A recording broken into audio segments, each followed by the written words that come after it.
Terima kasih Bapak Surgawi atas setiap kesempatan untuk kami hadir dalam acara webinar ini. Terima kasih atas setiap pertolongan-Mu, setiap kemurahan-Mu, setiap kasih-Mu, pengampunan yang Kau adakan bagi kami hingga kami diposisikan menjadi anak-anak-Mu. Bapak, pada hari ini secara khusus kami minta Engkau untuk kembali lagi mengulang kembali apa yang telah kami terima sepanjang tahun kami di webinar ini, apa yang kami dapatkan.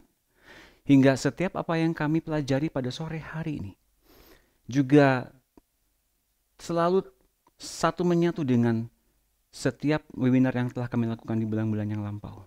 Dan Bapak, pada hari ini silakan Engkau masukkan kami ke dalam rancangan-Mu, ke dalam rencana-Mu, hingga kami semua menjadi anak-anak yang dengan rindu menggenapi setiap rencana-Mu terjadi di muka bumi ini seperti di sorga. Berkuasa atas kami, atas seluruh anak-anak-Mu yang ada di seluruh penjuru tanah air dan bahkan seluruh bumi ini. Terima kasih Bapa, dengan hikmat yang khusus Kau berikan pada hamba-Mu ini untuk berbicara sesuai dengan apa yang Kau inginkan. Dalam nama Tuhan Yesus, kami bersyukur dan kami telah berdoa. Semua yang siap katakan, amin. Shalom Bapak Ibu sekalian, selamat berjumpa kembali dengan webinar RTM di bulan September 2023. Saya Dono Yunus, siap untuk memandu kita semua dalam satu pernyataan Tuhan yang khusus tentang berdoa. Terima kasih atas kesempatan yang diberikan kepada saya untuk membagikan acara ini tentang tema yang dibagikan kepada saya adalah The Aligning Prophetic Prayer. Berdoa yang menyesuaikan diri dengan rencana Tuhan. Baik, Bapak Ibu sekalian, saya harap Bapak Ibu sekalian juga terus menyatu dengan seluruh pelajaran di webinar RTM di bulan-bulan yang sebelumnya, karena pada hari ini secara khusus kita akan mempelajari tentang bagaimana berdoa menyesuaikan dengan rencana Tuhan. Baik, Bapak Ibu sekalian, tentu saja kita sudah mengerti apa arti berdoa sebenarnya. Berdoa menurut KBBI yaitu adalah suatu permohonan yang ditujukan kepada Tuhan yang di dalamnya ada pujian, ada harapan, dan permintaan. Saya rasa semua sudah mengerti ini dan semua sudah tahu ini. Bahkan di dalam sekolah minggu pun saya belajar tentang hal ini. Jadi semua ini sudah ada patokannya, Bapak Ibu sekalian. Tapi mari kita belajar lebih dalam tentang berdoa pada sore hari ini. Nah, dalam satu quotes yang dinyatakan oleh E. Stanley Jones, prayer is aligning ourselves with the purpose of God.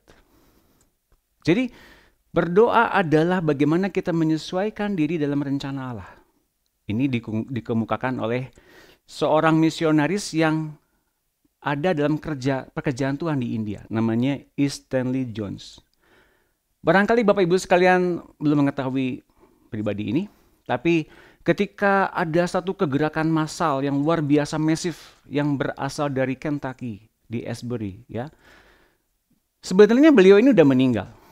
Tapi tahukah Bapak Ibu sekalian, beliau ini bersama dengan 3 teman lainnya pada bulan Februari 1905, mereka mengadakan pertemuan doa pribadi, doa khusus dengan teman-temannya.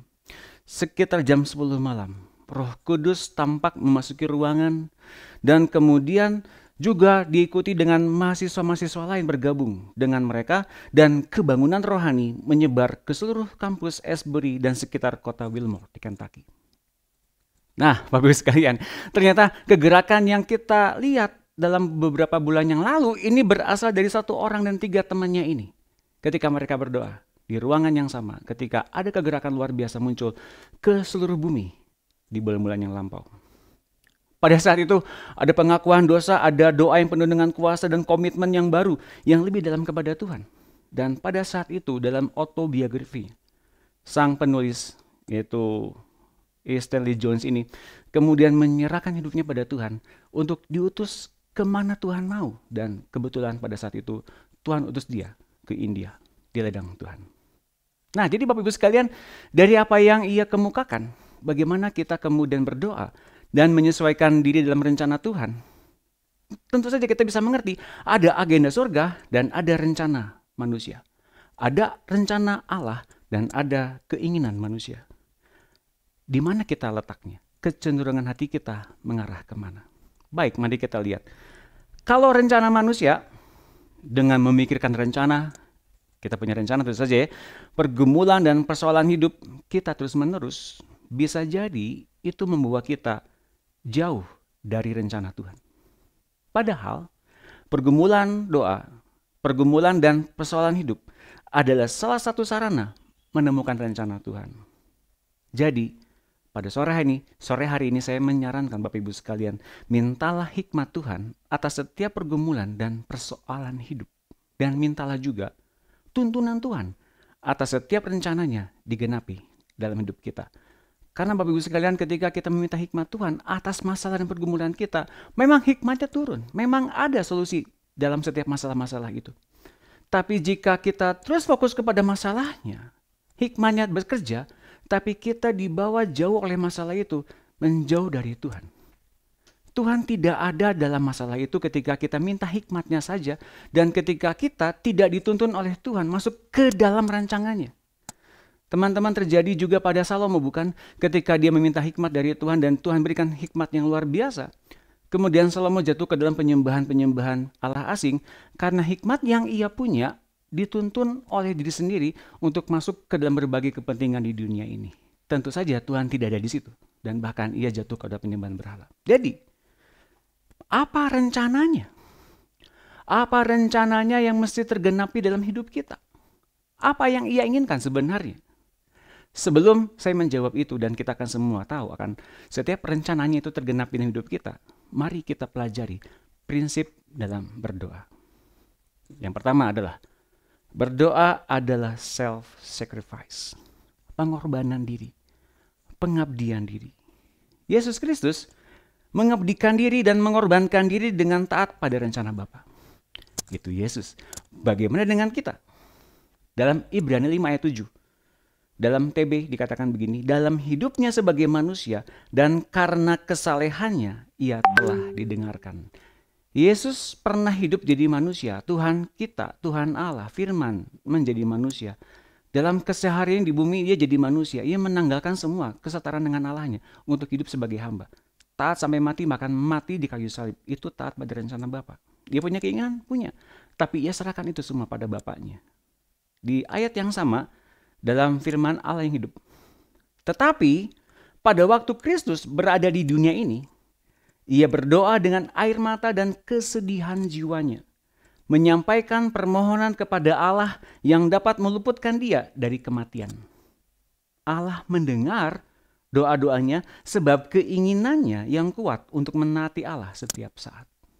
Yesus menempatkan diri dalam rencana Allah.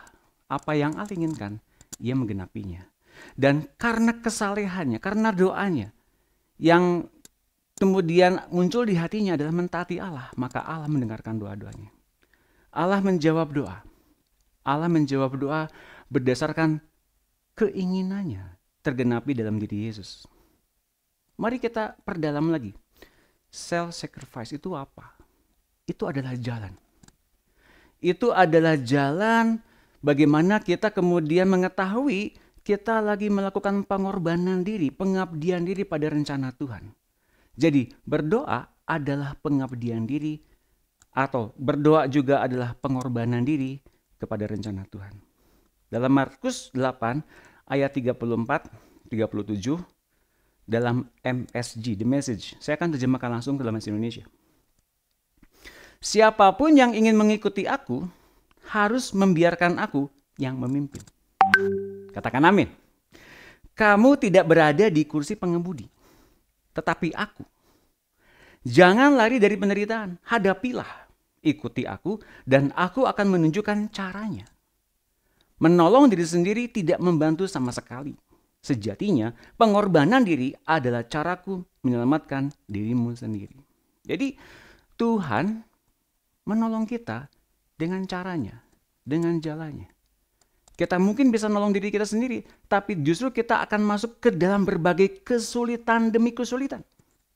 Dengan berbagai macam yang kemudian kita belum pernah hadapi sebelum-sebelumnya, bahkan karena kita sudah makin menjauh dari Tuhan.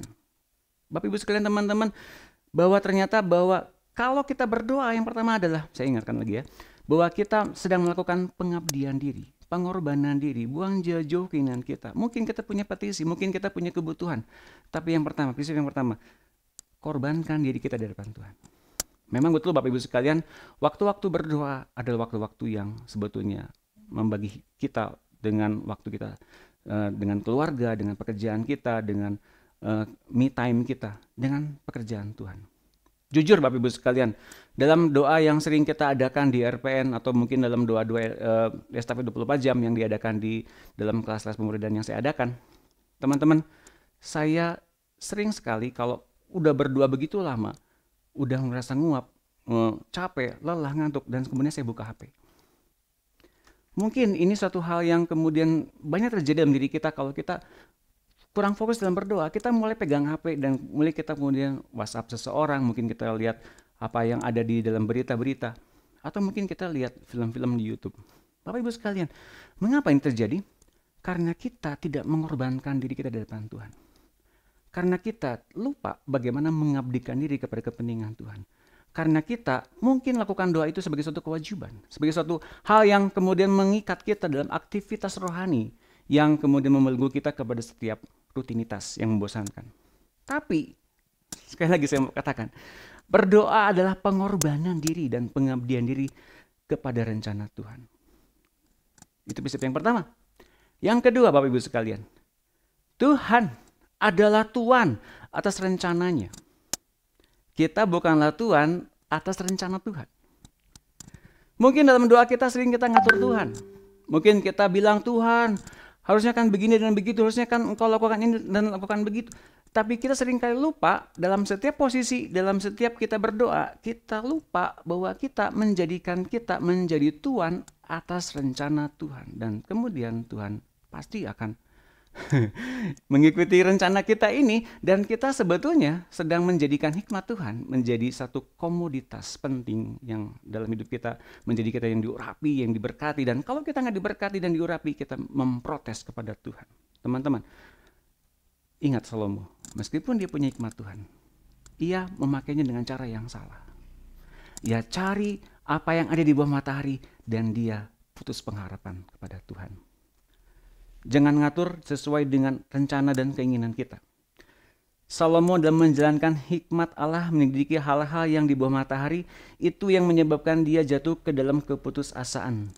Sedangkan Yosua adalah manusia berdosa yang menempatkan diri dalam anugerah dan posisi yang tepat saat berdoa. Mengapa kita ngomong soal Yosua? Karena Yosua adalah satu-satunya orang yang kemudian kita bilang tidak ada satupun sebelumnya dan sesudahnya manusia berdoa kepada Tuhan dan Tuhan menjawab dan menuruti doa seseorang itu.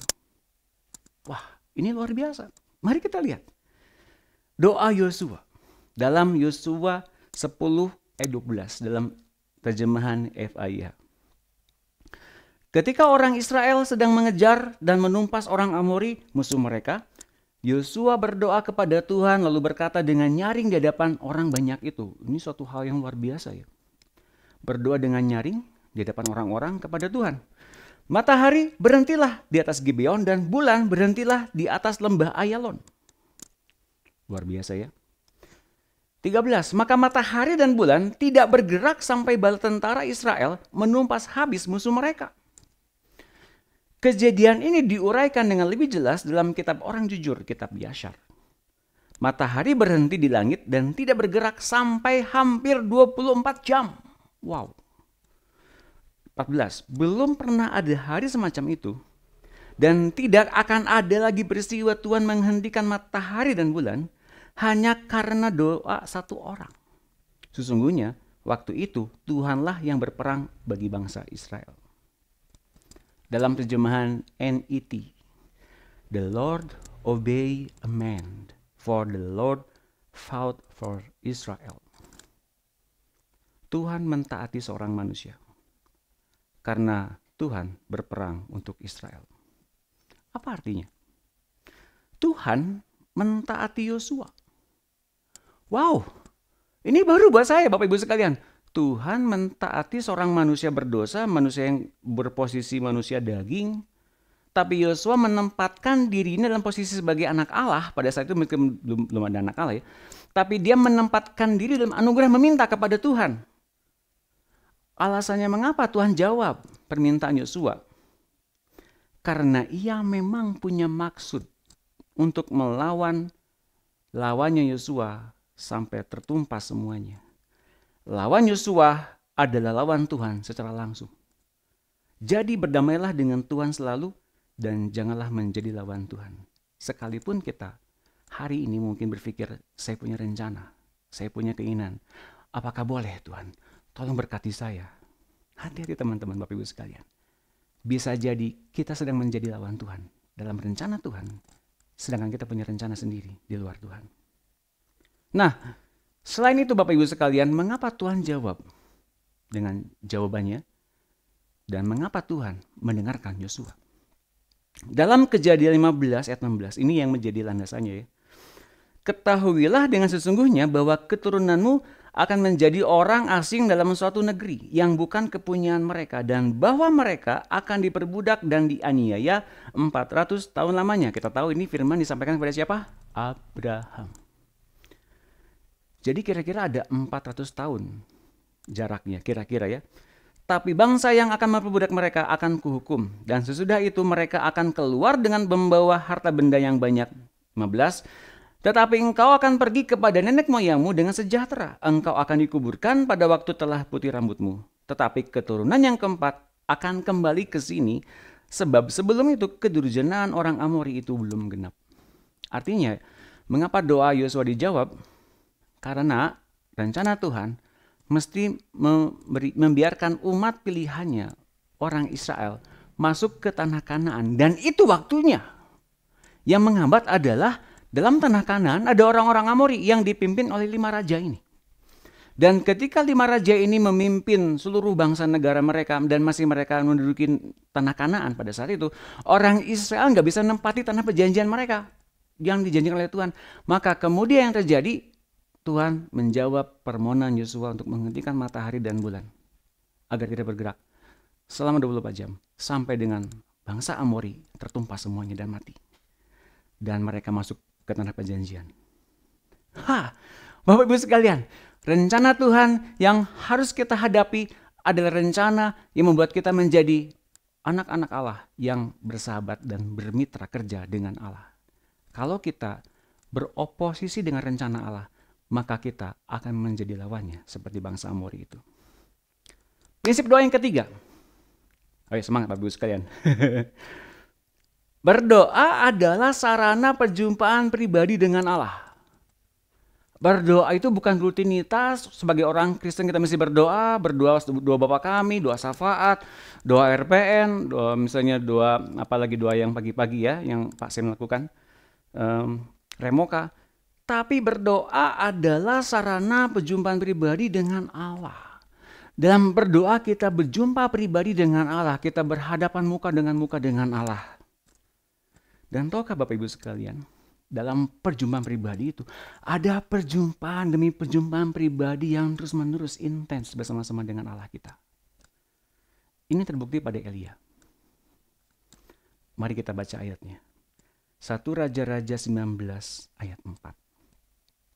Tetapi ia sendiri masuk ke padang gurun sehari perjalanan jauhnya.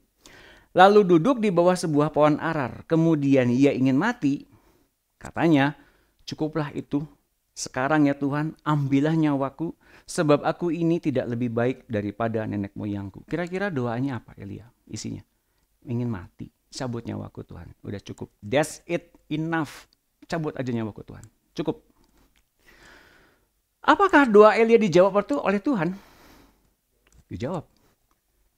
Tapi bukan dengan jawaban yang ingin Elia dapatkan. Tuhan jawab setiap doa kita. Tapi bukan seperti apa yang kita inginkan, yang ingin kita dambakan. Yang ia ingin jawab, yang ia akan jawab adalah sesuai dengan kebutuhan sorga atas kita. Dan juga atas Elia. Saya akan mengulangi lagi dari apa yang telah kita bahas di dalam awal-awal tadi kita berjumpa tentang rencana manusia. Dengan memikirkan rencana, pergumulan, dan persoalan hidup kita terus-menerus bisa membawa kita jauh dari rencana Tuhan. Yang kedua, padahal pergumulan dan persoalan hidup adalah salah satu sarana menemukan rencana Tuhan. Jadi yang kita sarankan adalah mintalah hikmat Tuhan atas setiap pergumulan dan persoalan hidup. Dan mintalah juga tuntunan Tuhan atas setiap rencananya digenapi dalam hidup kita. Dan saya percaya Elia juga mendapatkan penugasan ini dari Tuhan, tapi dia mempunyai agenda. Agendanya apa? Dia ingin lebih baik dari nenek moyangnya. Dia ingin lebih berhasil dari apa yang telah nenek moyangnya lakukan. Tuhan menjawab doa Elia dengan caranya yang sesuai dengan rencananya. Jadi Elia nggak perlu mati. Meskipun dia minta disebut nyawanya, tapi Tuhan nggak jawab. Tuhan membiarkan Elia tidur. Tidur. Dan kemudian Elia mungkin merasa lebih tenang di situ. Tapi ketika Tuhan jawab, sebetulnya dengan kenyataan yang lebih baik, yang berbeda dengan keinginan Elia, Tuhan menjawab Elia dan doanya dengan kondisi yang berlawanan dan dengan kondisi yang berlawanan dengan yang Elia harapkan. Meskipun Elia mengalami hal-hal yang mungkin depresi, mungkin stres, mungkin ingin mati ya, tapi Tuhan tetap jawab dengan apa yang Tuhan sedang siapkan bagi Elia. Jadi pada hari teman-teman Bapak Ibu sekalian, kalau doa kita belum dijawab oleh Tuhan, seolah-olah belum dijawab oleh Tuhan, padahal udah dijawab oleh Tuhan. Dengan cara Tuhan, dengan jalan Tuhan, dengan pikiran Tuhan, cuman kita nggak ngeh bahwa dia telah jawab. Dia telah mengarahkan kita kepada jalan yang seharusnya kita jalani. Dengan pikiran yang seharusnya kita pikirkan. Dengan perbuatan yang harusnya kita lakukan. Tapi kita mungkin gak ngerti caranya seperti apa. Caranya dia menjawab doa. Oleh karena itu, ketika Elia kemudian berdoa dan tidur, adanya satu kejadian bahwa ternyata ia mendapatkan nyawa baru. Ia kehilangan nyawa memang. Ia ingin mati saja. Betul ia tidak mati, tapi Tuhan hendak menggantikan dia dengan nyawa baru. Dan oleh nyawa baru inilah maka Tuhan menyiapkan hal-hal yang indah tentang panggilan terakhirnya bagi Elia. Bisa jadi teman-teman Bapak Ibu sekalian, di hari ini saya mau bilang, kalau kita udah mendapatkan arahan langsung dari Tuhan, yang presisi, yang dengan jelas di akhir zaman ini, saya mau katakan, barangkali Tuhan sedang menyiapkan satu tugas terakhirmu untuk satu tugas penting. Apa itu? Saya nggak tahu. Tapi kepada Elia ternyata dia kehilangan nyawa. Nyawanya ingin mati. Nah Tuhan ganti ia dengan nyawa yang baru. Kata Tuhan Yesus, siapa yang rela kehilangan nyawa akan mendapatkan nyawa.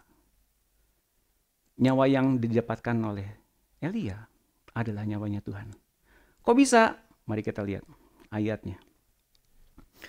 Sesudah itu, ia berbaring dan tidur di bawah pohon arar itu. Tapi tiba-tiba seorang malaikat menyentuh dia serta berkata kepadanya, bangunlah, makanlah. Ketika ia melihat sekitarnya, maka pada sebelah kepalanya ada roti bakar dan sebuah kendi berisi air. Lalu ia makan dan minum. Kemudian ia berbaring pula. Habis makan dan minum, ia tidur lagi. Mengapa? Oh, belum mati ya. Yaudah deh terusin lagi deh gitu ya. Padahal pada saat itu ia sedang berganti nyawa. Bapak dan Ibu, siapa yang nyediain roti bakar dan air di tengah-tengah padang gurun seperti itu? Di tengah-tengah pohon, di tengah-tengah seperjalanan dari Yezreel. Kira-kira kalau dari sini mungkin ke daerah Pangandaran. Kira-kira ya teman-teman Bapak Ibu sekalian. Siapa yang nyediain di tengah-tengah out of nowhere gitu tiba-tiba dia dapat kendi berisi air dan juga roti bakar. 2 porsi lagi. Tuhan yang sediakan. Dari mana asalnya saya nggak tahu. Tapi yang pasti itu makanan surgawi. Yang langsung diterima dan dimakan oleh Elia. Tapi dia nggak ngeh. Dia tidur lagi. Dia ngerasa, oh belum mati ya. Oh ini mungkin belum mati ya. Ya udah tidur lagi. Tapi yang kedua kalinya. Tetapi malaikat Tuhan datang untuk kedua kalinya dan menyentuh dia serta berkata, bangunlah, makanlah. Sebab kalau tidak, perjalananmu nanti terlalu jauh bagimu. Suatu kali kelak kita akan menemukan seperti Elia ini. Kalau kita sedang meminta pertolongan, tidak ada yang nolongin. Kalau berdoa kepada Tuhan, gak ada jawaban. Kemudian kita berlutut. Kemudian kita bilang, Tuhan, aku capek dengan semuanya ini. Dan kita tidur. Kita mungkin melupakan setiap masalah-masalah kita. Dan kita ingin mati, ingin lepas kita dari dunia ini. Dan kalau Tuhan datangi kita, saat-saat itu, ia sedang menggantikan nyawa kita. Kalau ia berfirman pada kita pada saat itu, kita sedang makan makanan rohani sesungguhnya. Jadi ketika Elia mendapatkan makanan itu, ia nggak ngeh, dia tidur lagi. Padahal itu makanan yang merubah nyawanya. Dan oleh makanan itu teman-teman, ia bisa mengarungi padang gurun 40 hari 40 malam sampai ke Gunung Horeb. Dan saya mau katakan begini, Elia mungkin ketika masuk ke padang gurun berjalan 40 hari, dia nggak sadar bahwa dia akan berjalan selama itu. Dan dia mungkin, oke, aku akan mati di padang gurun nih, gitu ya, 40 hari 40 malam, mungkin dia nggak tahu berjalan sepanjang itu, selama itu dia jalan kok nggak mati-mati. Kok nggak mati-mati? Sampai dengan hari ke-40 dia lihat gunung, ada gunung. Nah, di gunung dia nggak ada siapa yang kemudian melihat aku di padang gurun ini. Di gunung itulah aku akan mati, tempat yang cocok kayaknya untuk mati. Dia naik ke gunung. Apa terjadi? Nanti kita bahas. Namun sebelum itu mari kita lihat dulu bagaimana ciri-ciri Elia ini nampak. Mungkin juga nampak dalam keseharian kita. Ciri-ciri depresi. Yang pertama, hilangnya minat pada kegiatan yang dahulu dianggap menyenangkan. Yang kedua, sulit berkonsentrasi dan mengabaikan pekerjaannya. Yang ketiga, terlalu banyak asumsi, overthinking. Yang keempat, sedih, rasa putus asa yang tak pernah hilang. Yang kelima, gangguan tidur, baik tidur terus maupun sulit tidur. Yang berikutnya, tidak nafsu makan. Lalu yang berikutnya, percobaan bunuh diri. Dan yang terakhir, delusi dan halusinasi. Kira-kira teman-teman Bapak Ibu sekalian yang Elia alami ini ketika depresi, apakah dia mengalami delusi dan halusinasi? Besar kemungkinan mungkin dia punya pikiran begitu. Tapi tahu nggak, somehow dia berjalan, dia bangun, dia makan, dia minum, dia masuk ke padang gurun. Meskipun dia punya pikiran, mati deh gua di sini. Tapi dia bilang, mungkin ini gunung yang paling terbaik tempat dia mati dan dikuburkan di situ. Entah dikuburkan siapa gitu ya. Tapi teman-teman, kalau kita lihat sekarang, kalau kita pernah mengalami ciri-ciri seperti ini, kita pernah mengalami apa yang Elia alami. Dan yang terjadi adalah cepat kita mesti makan firman. Kita mesti makan makanan dari Tuhan. Kita mesti mendapatkan perjumpaan pribadi dengan Tuhan. Mau tidak mau, itulah yang menyelamatkan kita dari maut dan dari setiap ikatan-ikatan di masa lampau.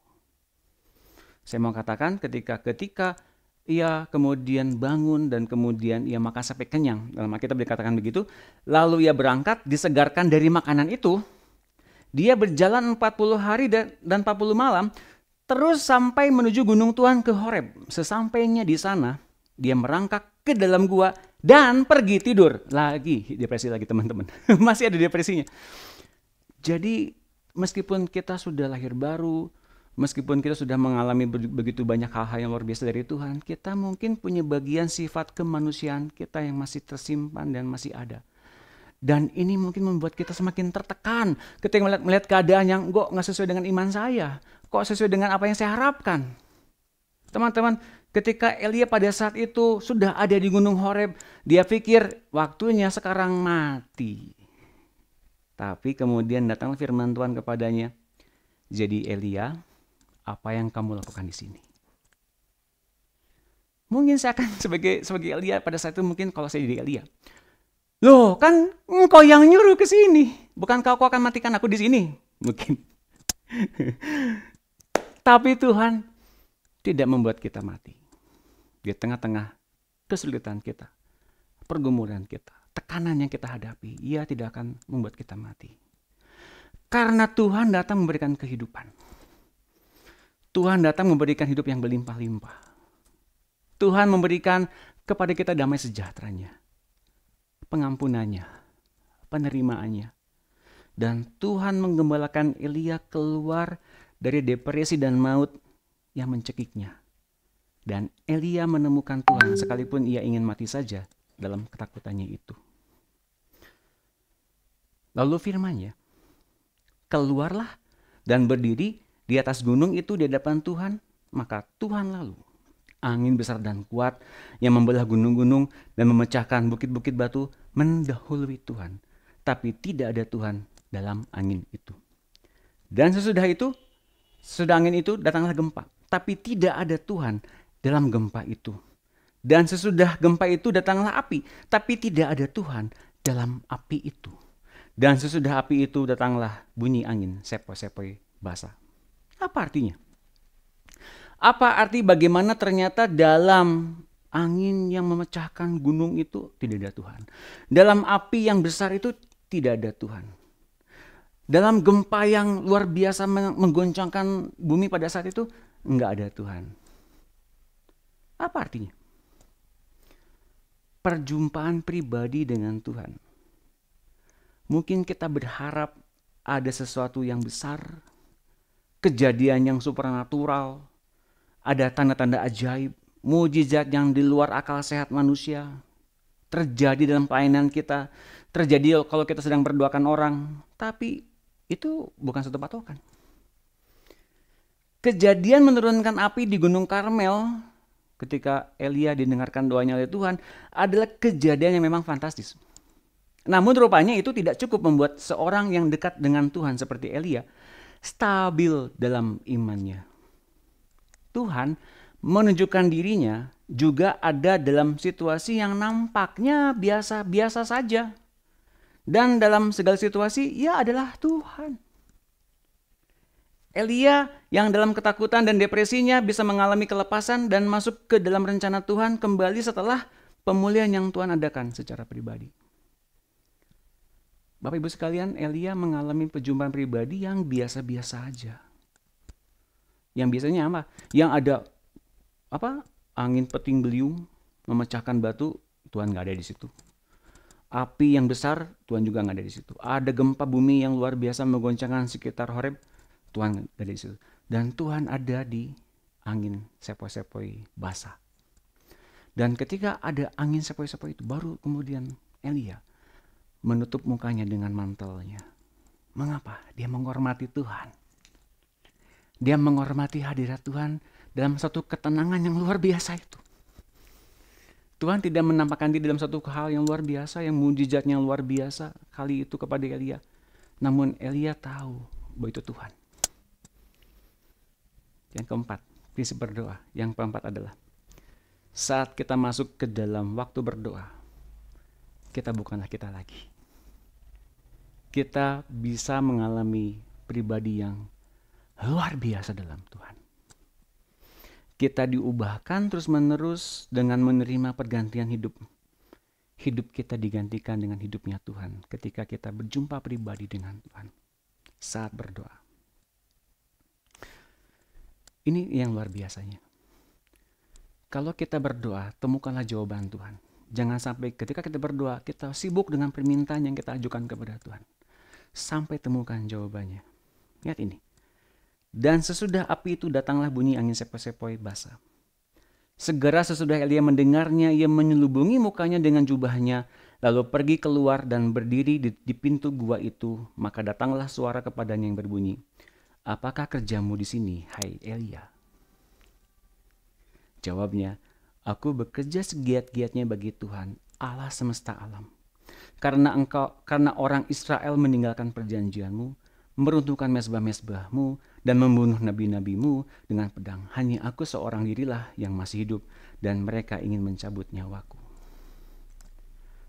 Dalam perjumpaan yang kemudian Elia dapatkan dari Tuhan, ia kemudian diberi kesempatan untuk, apa sih kerjamu Elia selama ini?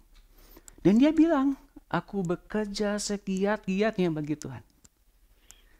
Dalam diri Elia pada saat itu dengan mantap loh Bapak Ibu sekalian, tidak ada lagi yang mencekik dia, menghimpit dia, rasa bersalah dia, dakwaan yang si jahat lakukan kepada dia, completely gone, hilang semuanya.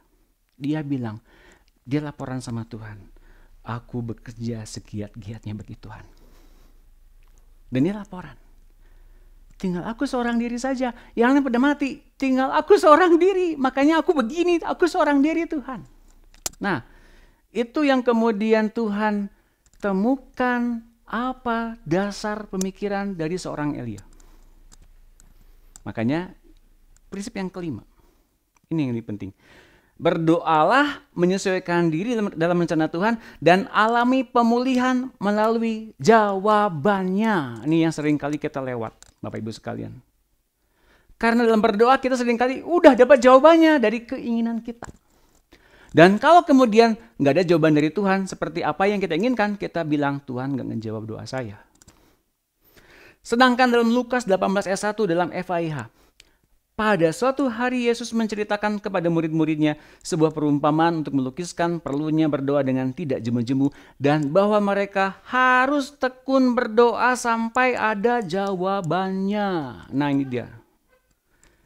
Jawaban yang diberikan kepada Elia memulihkan, mengampuni Elia. Memberikan kelepasan yang sangat sempurna bagi Elia untuk kemudian melakukan tugas penting dalam hidupnya.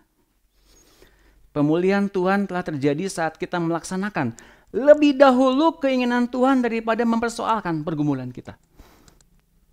Ini penting.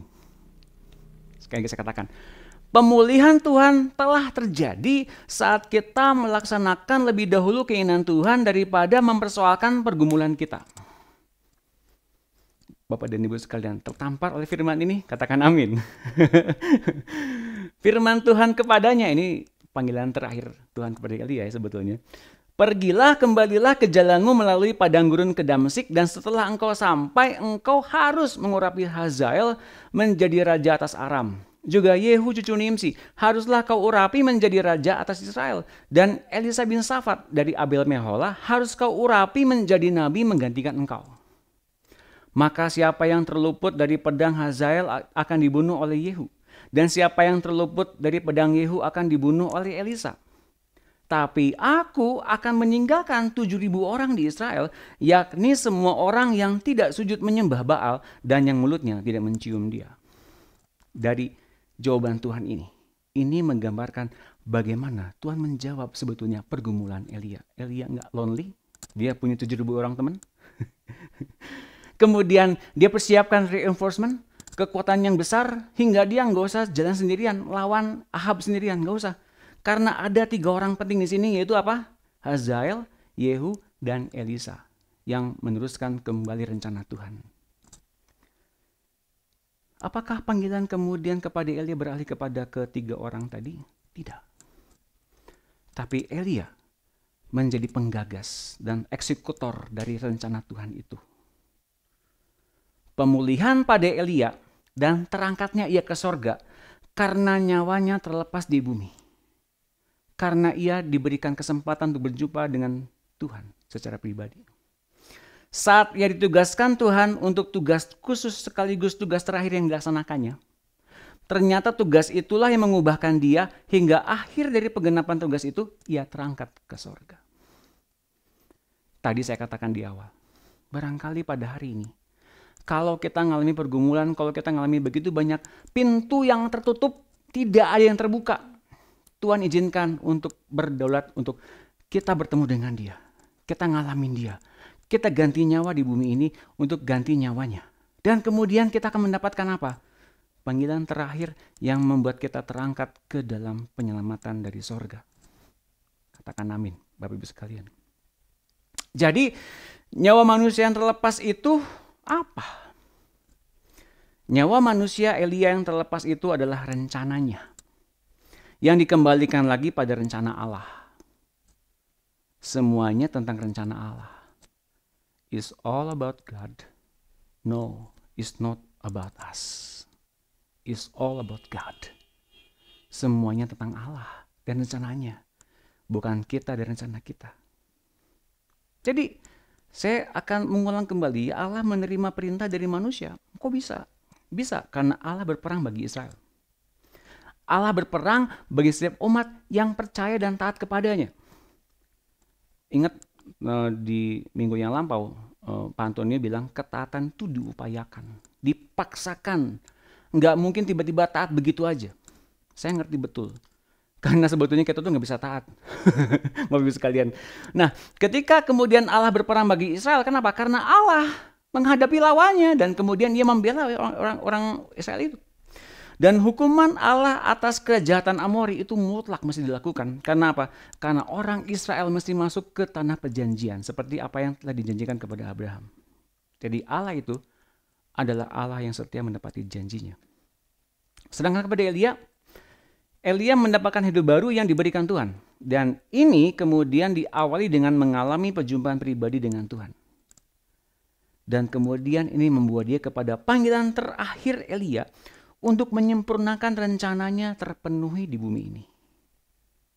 Jadi kita mau katakan begini ya sejak awal. Rencana manusia, rencana Allah. Mana yang membuat kita lebih masuk ke dalamnya? Apakah rencana kita sendiri atau rencana Allah? Dalam Yesaya 55 ayat 8-11. Saya akan bacakan dalam The Message. I don't think the way you think. Aku tidak berpikir berdasarkan apa yang kau pikirkan. The way you work is not the way I work. Dengan setiap pekerjaan yang kamu lakukan, aku tidak di situ. God's decree. Begitu kata Tuhan. For as the sky soars high above earth. Ketika langit itu lebih tinggi dari langit, dari bumi, So the way I work surpasses the way you work. Jalanku demikianlah begitu jauhnya dari jalanmu. And the way I think, ketika aku berpikir, cara aku berpikir is beyond the way you think. Jauh dari pikiran-pikiranmu. Jadi, apa arti ayat itu? Tuhan menjawab doa berdasarkan apa? Kepentingan kita, kebutuhan kita? Bukan. Tuhan jawab doa kita berdasarkan bukan kebutuhan kita, tapi Ia jawab berdasarkan kebutuhan sorga, kebutuhan Dia. Teman-teman, jadi apa artinya nyawa yang terlepas di bumi?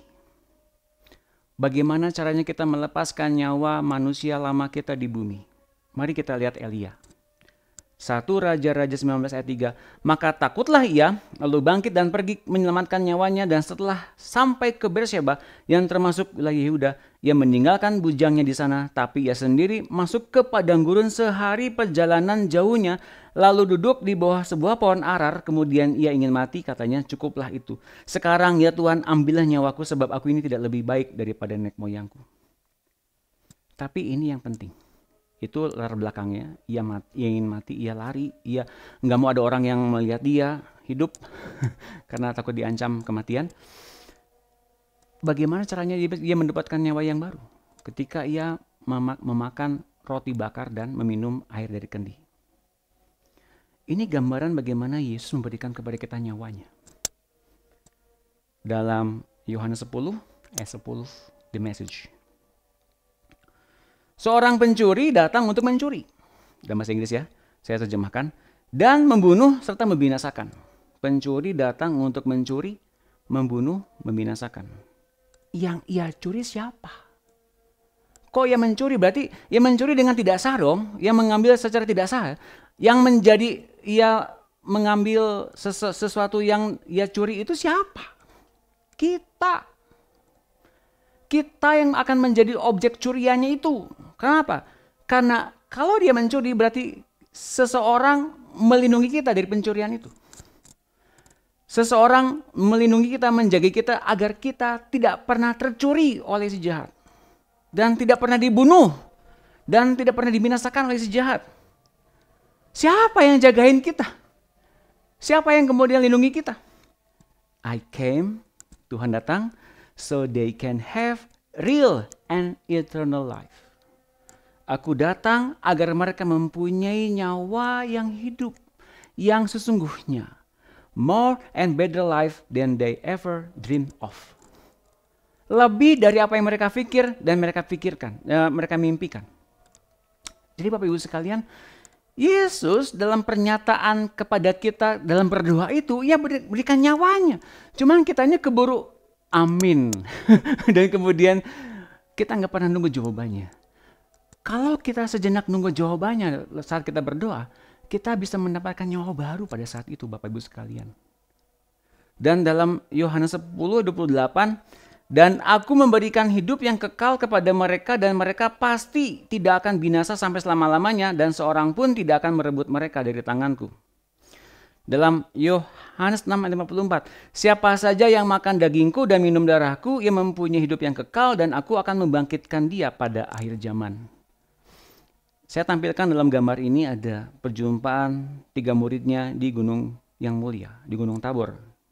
Tertulis demikian, di Gunung Tabor. Mungkin pada sejarah-sejarah pada bilang itu begitu ya, Gunung Tabor. Yesus menampakkan diri transfigurasi dari tubuh jasmaninya ke dalam tubuh kemuliaannya bersama dengan Elia dan Musa. Ini menggambarkan apa? Menggambarkan bahwa kedua orang ini telah mendapatkan nyawa Tuhan di bumi. Kan Elia memang terangkat ke surga. Musa gimana? Meskipun Musa ketika mati di bumi, ia ada di dalam dunia orang mati di Hades. Tapi ia sempat menampakkan diri dalam kemuliaan Tuhan. Bersama-sama dengan Tuhan. Artinya apa? Gak ada masalah kemudian kita mengalami begitu banyak tantangan, pergumulan. Asal kita terus-menerus mendengarkan firman Tuhan. Mendengarkan rema. Berjumpa pribadi dengan dia, kita akan ganti nyawa.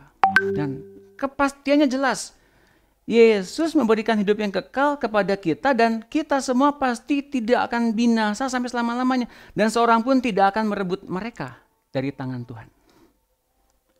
So, dengan jelas saya mau katakan bahwa yuk berdoa sampai dapat nyawa yang baru dari Tuhan. Mengapa? Karena kemudian yang terjadi dalam hidup kita, apakah kita telah menerima nyawa dari Tuhan atau kita belum punya nyawa yang baru dari Tuhan? Ada 2. Apakah kita menjadi seseorang yang memberikan nyawa bagi orang lain? Atau yang berikutnya, apakah kita adalah orang-orang yang merampas nyawa dari orang lain? Contoh Bapak Ibu sekalian, dalam Lukas 9, ayat 54. Tuhan, jika engkau mau, ini Yohanes dan Yakobus, engkau dapat memerintahkan api untuk turun dari surga. Seperti yang dilakukan Elia dan membinasakan semua orang yang jahat ini. Orang Samaria yang menolak mereka masuk ke tanah Samaria. Yesus menegur mereka dengan keras katanya, tidakkah kamu menyadari apa yang keluar dari hatimu ketika kamu mengatakan hal itu? Anak manusia datang bukan untuk membinasakan kehidupan, melainkan untuk membawa kehidupan ke bumi. Kita anak Allah bukan? Kita adalah anak Allah. Kita ini adalah murid-murid Kristus bukan? Kita adalah murid-murid Kristus. Kita ini sering atau pernah berdoa bukan? Iya, pernah berdoa. Dan kita telah menerima nyawa yang baru. Sudah atau belum? Barangkali ada yang sudah atau ada yang belum. Nah, kalau kita berdoa sekarang, pastikan nyawa baru kita mendapatkan dari Tuhan. Karena kemudian, kalau kemudian kita belum mendapatkan nyawa baru, ada dalam benak kita, ada dalam pikiran kita. Mungkin ada orang-orang menyebalkan, orang-orang yang gak sepantasnya hidup. Kita ingin merampas mereka dari kehidupan mereka. Kita ingin merampas nyawa mereka dari tubuh mereka. Kita ingin mungkin bunuh mereka. Mungkin nggak se-absurd itu. Tapi mungkin kita membenci mereka. Bukankah membenci itu adalah karakter roh pembunuh? Bapak Ibu sekalian, yang keluar dari hati itu adalah berasal dari Tuhankah atau berasal dari ibliskah? Kalau kita keluarnya kasih, tentu itu dari Tuhan. Tapi kalau keluarnya kebencian, ingin keadilan yang luar biasa, ingin menentang ketidakadilan, ingin menjadi orang yang terpandang untuk mengumpulkan kebenaran di mana-mana dan mendebat orang-orang mungkin. Saya rasa itu bukanlah orang-orang yang memiliki nyawa Tuhan. Mari kita seluruh anak-anak Allah di RPM ini, kalau kita berdoa, mari kita ganti nyawa, berjumpa pribadi dengan Tuhan. Dan kita menjadi orang-orang yang membawa kehidupan di bumi ini. Ini murid-murid Kristus. 2 orang ini punya delegasi dari Tuhan, punya kepercayaan dari Tuhan untuk menginjili, menumpas setan. Tapi kok hatinya ingin bunuh orang? Kenapa? Kok bisa? Karena kemudian dalam diri mereka masih ada roh pembunuh. Seperti Elia kemudian dilepaskan dari pembunuh, kemudian dia mendapatkan nyawa yang baru. Maka pada hari ini, jadi apa yang perlu kita lakukan? Kesimpulannya adalah yang pertama, ubah cara kita berdoa. Yang kedua, berposisilah sebagai pendengar dan pelaku penggenap keinginan Tuhan yang setia. Yang ketiga, nikmati selalu nyawa yang baru saat berdoa terus-menerus sampai dapat jawaban dari Tuhan. Mari kita berdoa. Tuhan Yesus, terima kasih, ini kami. Terima kasih telah Kau gantikan nyawa kami sepanjang pertemuan ini. Setiap firman yang kami terima, Roh Kudus, silakan Engkau yang menggantikan nyawa kami dengan nyawanya Tuhan. Nyawanya Tuhan sekarang mengalir dalam diri kami. Firman-Nya penuh dalam diri kami. Hingga kami sekarang benar-benar mengalami lawatan yang Tuhan inginkan, lawatan Tuhan yang dahsyat, sehingga kami kesampingkan segala macam pergumulan kami untuk kami mendapatkan rancangan Tuhan terjadi atas hidup kami.